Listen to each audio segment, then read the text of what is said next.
In this video, I'm going to show you 7 simple WordPress speed optimization tips to drastically improve your site's performance. As you follow along, you'll learn how to optimize WordPress sites, going from subpar to near perfect. And I'll tell you how to actually measure performance. Spoiler, the scores from performance testing tools are not the best way. The steps I'll show you today don't require a specific plugin. I'll be using Oxygen as my site builder, but the changes we're making aren't Oxygen specific, and they're simple enough that anyone can do them. With all that said, we can now jump in and begin optimizing our site. Let's get this out of the way right at the beginning.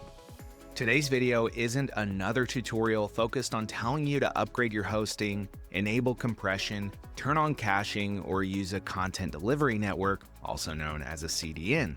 This also is not a tutorial on one specific performance plugin to game page speed insights and GTmetrix scores. Instead, I'll be focusing on fundamentals that make your site load faster for real users, especially those on slower internet connections. Here's the setup.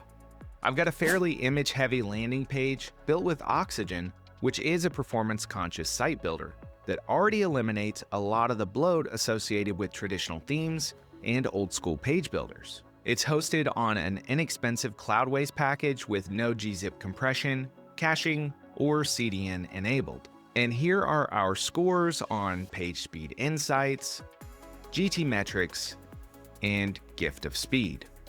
It's clear the site needs some work, but these scores are not actually the best way to determine if the performance is good enough.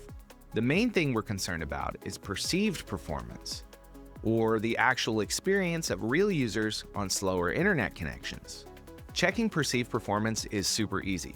Just open Chrome DevTools and go to the Network tab. Here you'll see this throttling dropdown. Normally it's on no throttling, which means it's gonna load the page just like your normal internet would. But if we want to see how the page loads for people on slower internet connections, we can choose one of these other options. For me, I usually test on slow 4G, but you can also use 3G or fast 4G.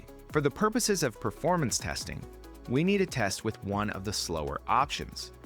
I'd recommend choosing slow 4G or 3G, depending on which one is most likely to be the most common for visitors to your site. For today's tests, I'll be using slow 4G. So once we choose our throttling option, we simply reload the page and watch what it does.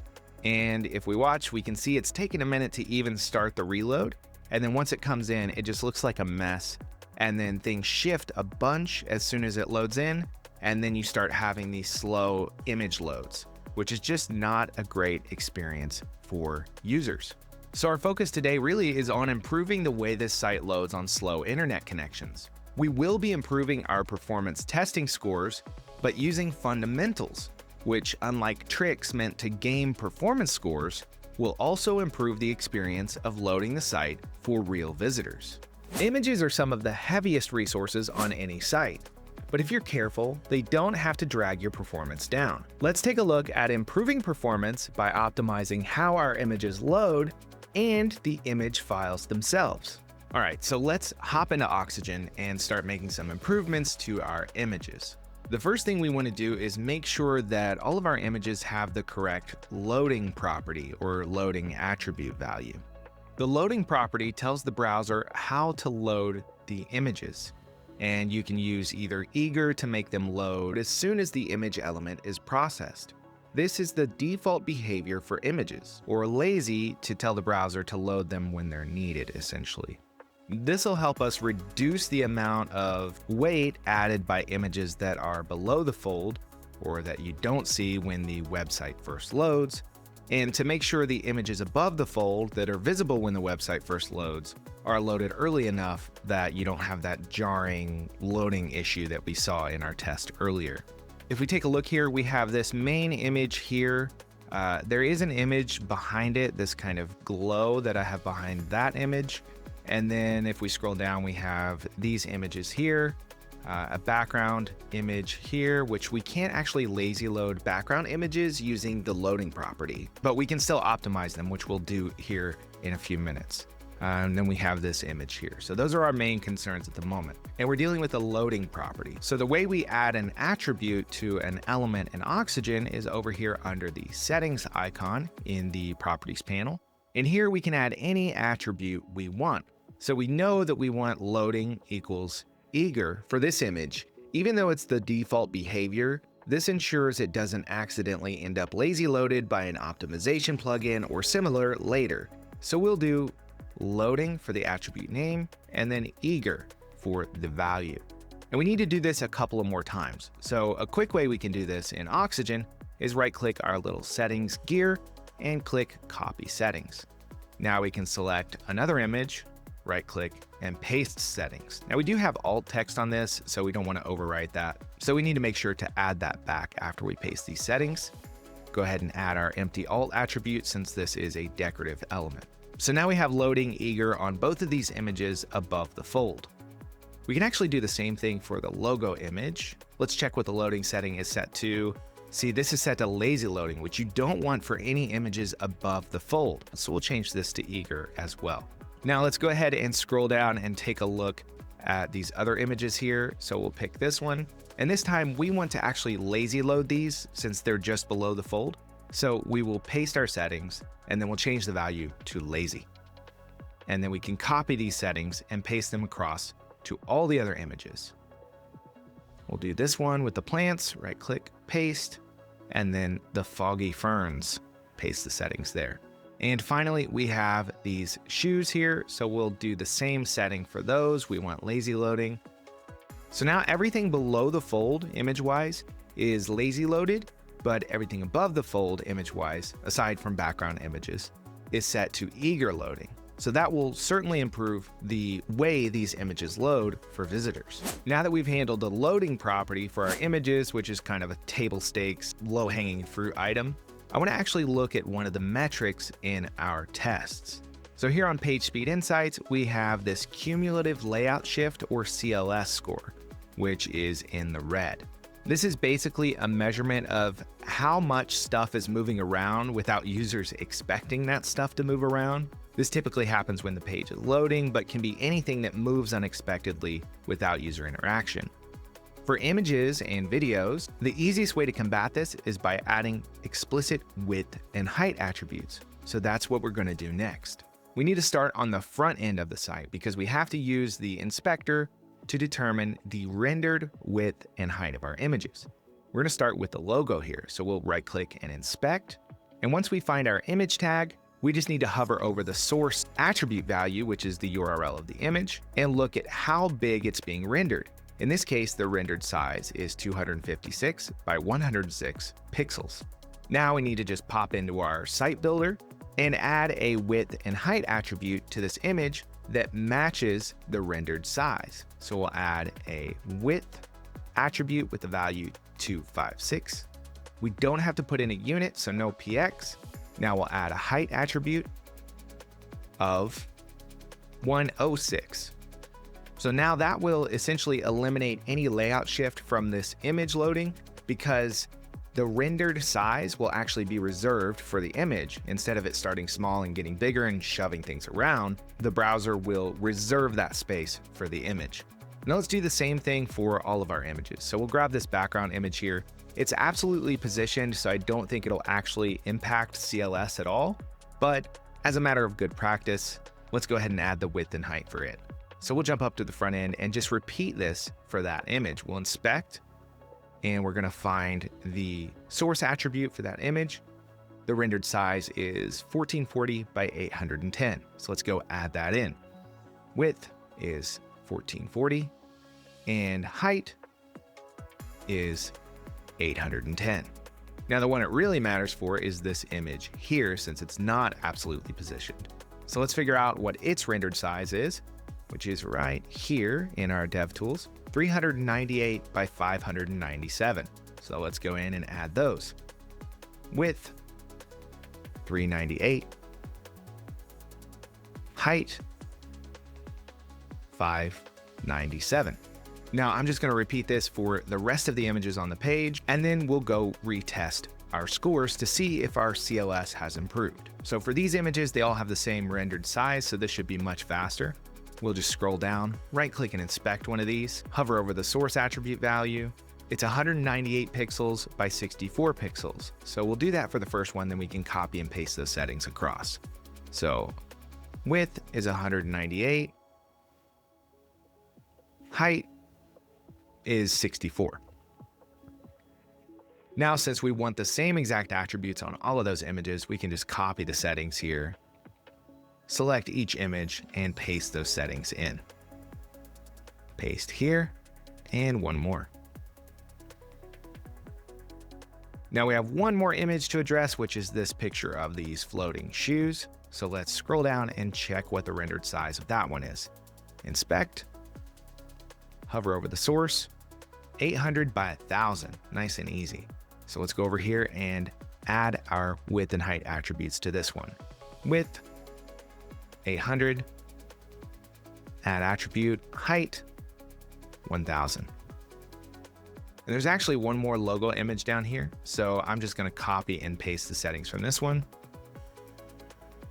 Copy, and then put them on here as well. But we wanna change the loading attribute to lazy since it's way down on the page. Now we'll save that and we'll hop over to Page Speed Insights because we're gonna go ahead and retest to make sure that this actually improved our CLS score.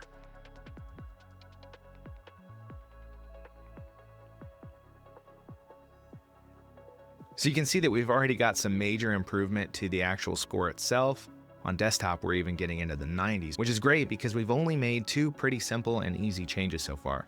But if we go down, we can see that our cumulative layout shift has actually improved quite a bit. It's now in the green.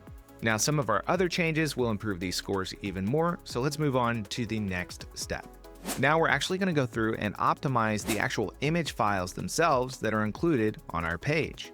This is a really important WordPress speed optimization step, so while it's somewhat time-consuming if you're doing it manually like I'll show you today, it's definitely worth it. I do want to note that you can do a lot of this automatically with something like ShortPixel or Imagify, but typically that's going to cost some money. Today I'll show you how to do it for free using a more manual process. We're going to start in the inspector.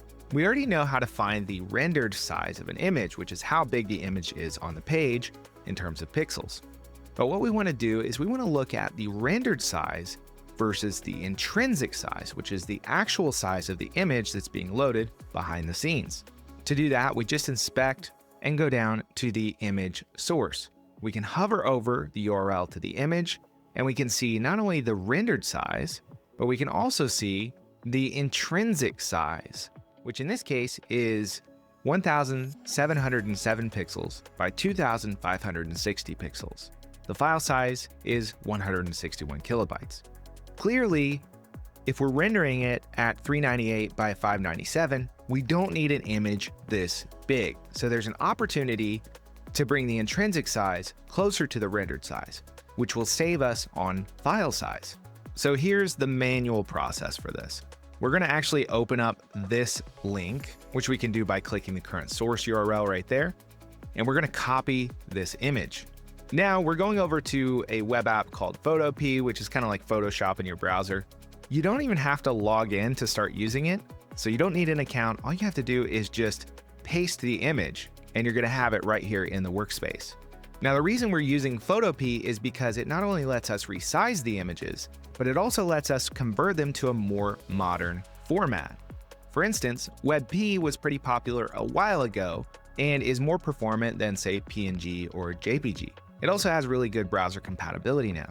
But there's another format that often is recommended for performance reasons, which is AVIF or AVIF. This also has really good browser support now. So this is the format we're going to use. The reason is that AVIF has better compression, resulting in smaller sizes while retaining quality, and it also can support transparency like PNG. So let's hop back over to Photopea and optimize this image. So here in Photopea, we'll go to File and we'll go to Export As and we'll choose More AVIF. Now what we're looking to do here is reduce the width and height, but we don't want to go down to the actual rendered size. The reason is because some screens have higher pixel density. for example, Retina screens. So my recommendation here is to go down to 2x the rendered size, which in this case would be 796 pixels wide by 1194 pixels high. So back in Photopea, we can set those dimensions. 796 pixels wide. If we click away, it should automatically adjust the height to keep the aspect ratio the same. Note that we also have our quality slider to 50%, which in my tests is pretty much imperceptible, so we're gonna leave it there. And you can see where our file was actually, let's look here, 161 kilobytes before. Photopea is saying the new file is gonna be about 10 kilobytes. So let's go ahead and save this image. Now let's go over to our page and swap it out for the optimized one. So we'll select our image, go over here, hit choose. And here's the one we exported from Photopea. And you can see it actually did come in at about 11 kilobytes versus the original, which is 157. Just a crazy amount of savings, and you won't notice the image quality difference. And as we go through the process of swapping out these images, it's also a good opportunity to make sure that you put alt text in for every image that you're using on the page. This helps with accessibility and also makes your scores look a little bit nicer on PageSpeed Insights. Now for background images, since we still need them to be pretty big to cover the section, we're not going to resize them, but we are going to convert them to AVIF to give us some more file size savings. So I'm going to go through and do all of that, and we'll come back and take a look at our image sizes and our score after making these changes. So I went through and converted all my images to AVIF, resized the ones that weren't background images and where the original image size was way bigger than it needed to be. And you can see there's basically no notable difference in the way things look, but we have hundreds of kilobytes in savings. Now, one thing I note before we run this final test is that you can totally resize images through the media library in WordPress.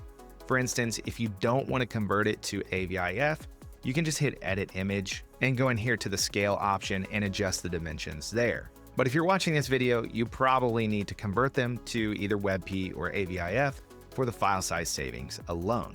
Now that we've made our image file optimizations, let's go ahead and rerun our perceived performance test here. We'll go to network, we'll throttle down to slow 4G. And remember, before you could really see these images loading in very slowly. I'm gonna go ahead and hit refresh now, and we'll see if we have some improvement there. And as you can see, this main image pops in immediately. The background one takes a little bit longer, but when it does load, it instantly pops in. You don't see that kind of scanning effect as you load chunks of the images down the screen. This is an important reminder that the primary metric is how people actually perceive the website as it loads, and that did improve quite a bit. If you're wondering how to optimize your WordPress site, images are a great place to start, and you'll see pretty big gains just from taking these measures, especially if you have lots of high-resolution images. Your quest for WordPress speed optimization can also be helped along by finding and eliminating unneeded assets. By default, WordPress can load a lot of stuff that you don't actually need. Add in a few additional plugins that are loading things on pages where they're not used, and the unnecessary assets loading on your landing page can add up to serious slowdowns. So let's go ahead and take a look at some of the other assets that are loading on our page, like JavaScript and styles and things like that. We'll see if we can identify the ones we don't need and remove them. Here in PageSpeed Insights, we can go down to render blocking requests, and this will show us all the stuff that PSI thinks may be problematic. But if we want to really see all the details and identify things we probably don't need, we can use the GTmetrix waterfall chart. This is going to show us everything that's loaded and hopefully help us identify some things that we can remove or optimize in some way. So immediately I see some jQuery stuff, which we're not using jQuery, so it shouldn't be loading. We'll take care of that. I see some WooCommerce stuff, which we have WooCommerce installed, but we're not actually using it on the landing page. So things like WooCommerce CSS do not need to load.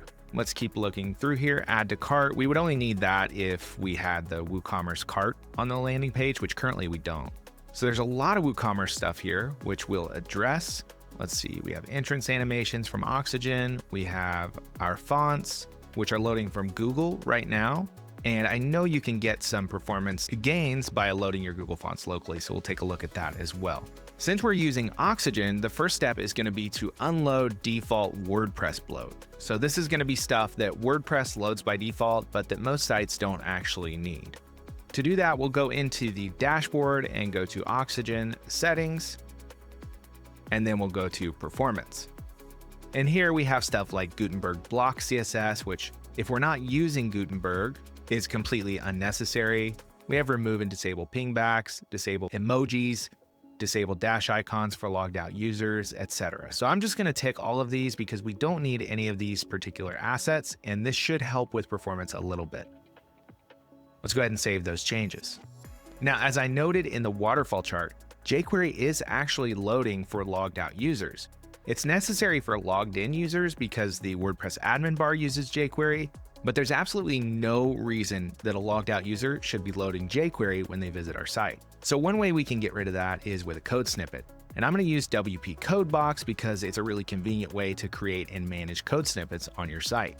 Luckily, this is a really simple one. All we have to do is add a filter for WP Enqueue scripts, and we need to dequeue and deregister jQuery, which will get rid of jQuery and jQuery migrate and all those dependencies. Now, WP Codebox is really awesome because not only does it make it easy for you to create a snippet like this, but you also can control where it loads. Like I said earlier, we still need this for logged in users, so we need to be kind of picky about when this snippet runs.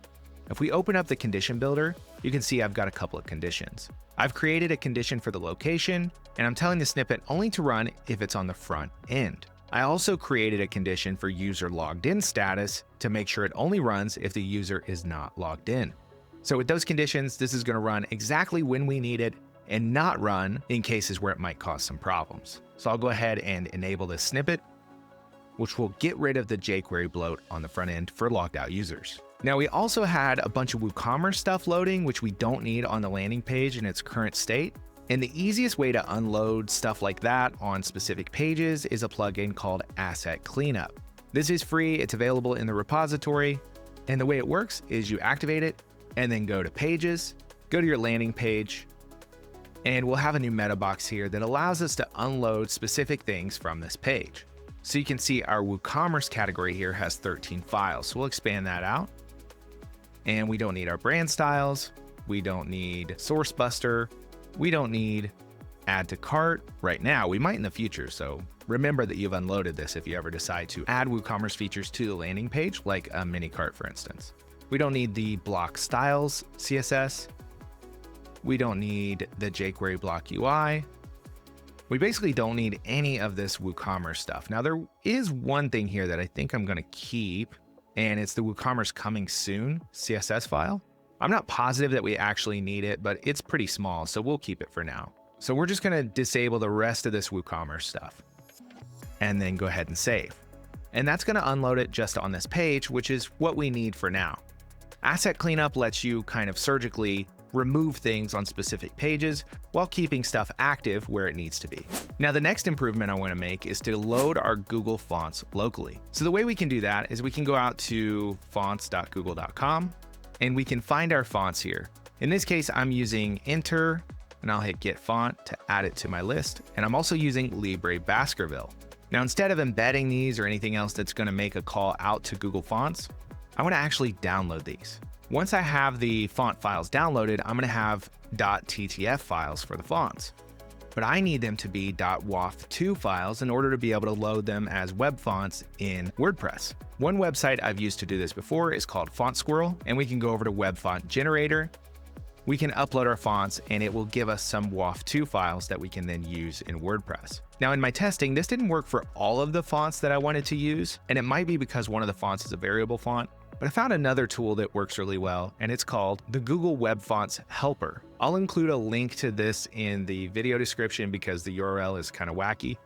But basically here we can select our font from Google, and then we can pick which styles and sizes we want, and then we can download the font files. Again, this is going to give you some .waft2 files that you can use in WordPress. Now, depending on your site builder or your theme, uploading these custom fonts may work a little differently.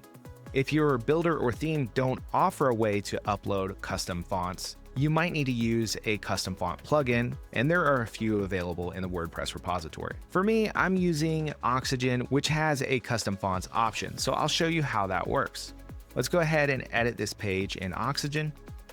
And if we go over to the Oxygen logo at the top left and click Preferences, we'll see a custom fonts area. To add a font, you simply add one and give it a name, test, then add your font files. Once you add a font file, for instance, let's add Enter Latin 900. Open that. Then you just have to specify the font weight, which in this case is 900, and whether it's italic or normal. So you can add all those custom WAF2 files for that individual font that you downloaded so that Oxygen knows how to work with it. Here's what it looks like once you've actually created them. So I named them the font name and then -local so that I know the difference when picking from the font dropdown. And here's how they are all set up. And I did the same thing for Libre Baskerville. Once that's done, what I did is I went into my variables where I've set up my fonts for my body and headings, and I just need to switch these to the local versions. So I need to go to Enter Local and Libre Baskerville Local. And since I'm using variables, all my body text and headings will switch to the local versions of these fonts because I changed it on the variable level. Now let's save that change, and let's go ahead and rerun our GTmetrix report and take another look at this waterfall.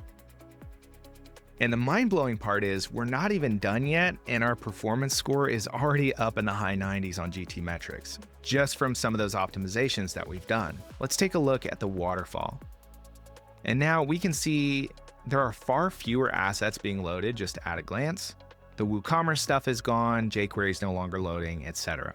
So we've really pared down what is actually loading on this page to what is actually necessary when someone visits the page.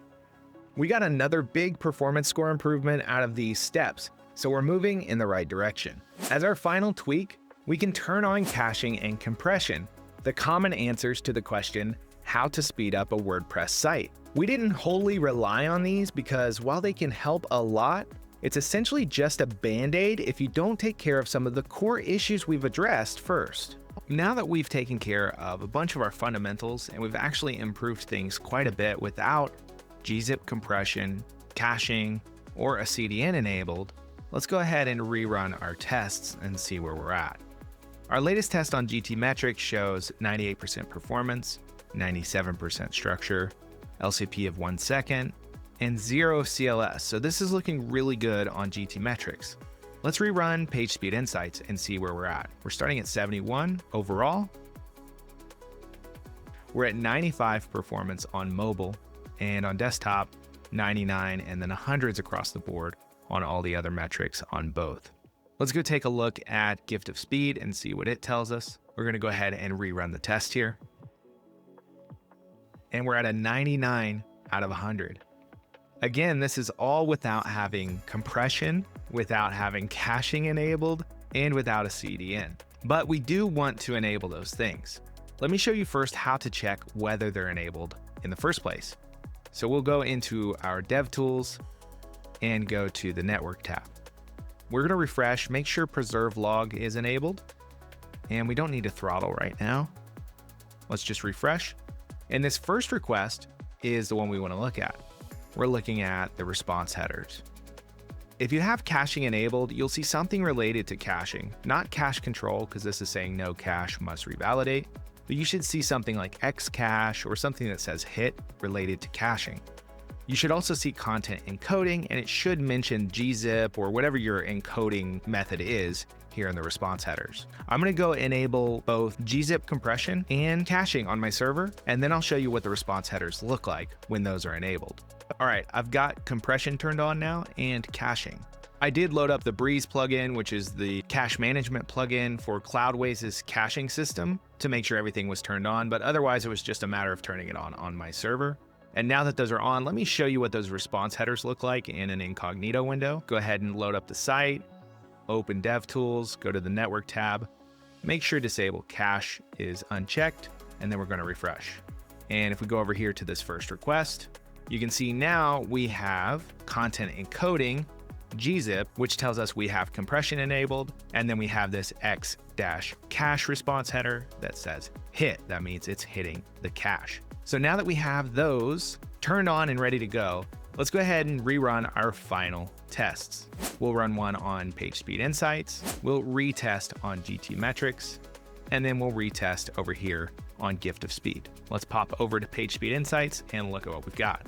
And you can see that our score here is a little bit different. I think it might have actually gone down a little bit. That's not uncommon for PageSpeed Insights and some of these other tools to kind of waffle depending on when you run the test. So a lot of times, especially if you're gathering data for a report or something, you'll want to run these multiple times and average the results out. But we can reference this against the other testing tools like GTmetrix, which now shows us a 100% performance score. And over on Gift of Speed, we're now at a 99 out of 100, just like before. But the true test is, did we improve perceived performance overall on this page? So the way we're going to test that is in an incognito window with cache disabled to avoid fetching stuff from memory in the browser. And I'm going to compare the page that we optimized to a non-optimized copy. Now, some of the optimizations will carry over. Anything that was global, like loading Google fonts and unloading bloat, will still impact this page. But I want to see the difference with all the optimizations at once versus this non-optimized version of the page. First, let's reload this one with slow 4G throttling to see what it looks like. We'll hit reload, and you can see the layout shifts a ton. The images load very slowly, and overall, it's just not a very smooth experience for the visitor. Now let's go back over to our optimized page, and we're still on slow 4G, disable cache, and we'll refresh. And you can see just visually, it's a much better experience. It's still a little bit slow because we're on a slow 4G connection, but our images load pretty quickly, and our content and layout don't shift a bunch. So the website's pretty much usable right away. But this isn't how most users will actually be visiting your site. In fact, this disable cache option prevents the browser from fetching cached assets that are stored in memory, for instance, which is really fast. So if we turn off disable cache and reload again, let me clear the log here so you can see what's happening. You're gonna see that it looks pretty much instant, like it's fully loaded in 782 milliseconds, and it's only transferring 547 bytes. So this is gonna be more typical for users who aren't tinkering with their browser settings. Let's go down to 3G even, and let's refresh after clearing our log. And again, because a lot of these assets are fetched from the disk cache, we're not even seeing the minimal loading issues that we still have on slow 4G with cache disabled. But overall, I would say that we have vastly improved the perceived performance of this page for visitors, even on very slow internet connections. If you came here hoping for a masterclass in WordPress speed optimization, you can walk away confident that you know exactly how to optimize a WordPress site. Let's break it down into the key steps you can use as a convenient checklist when you're trying to speed up any WordPress site. Use the lazy loading property for images below the fold, and make sure the images above the fold are not lazy loaded. Add fixed widths and heights to images above the fold to help eliminate CLS. Optimize and resize images.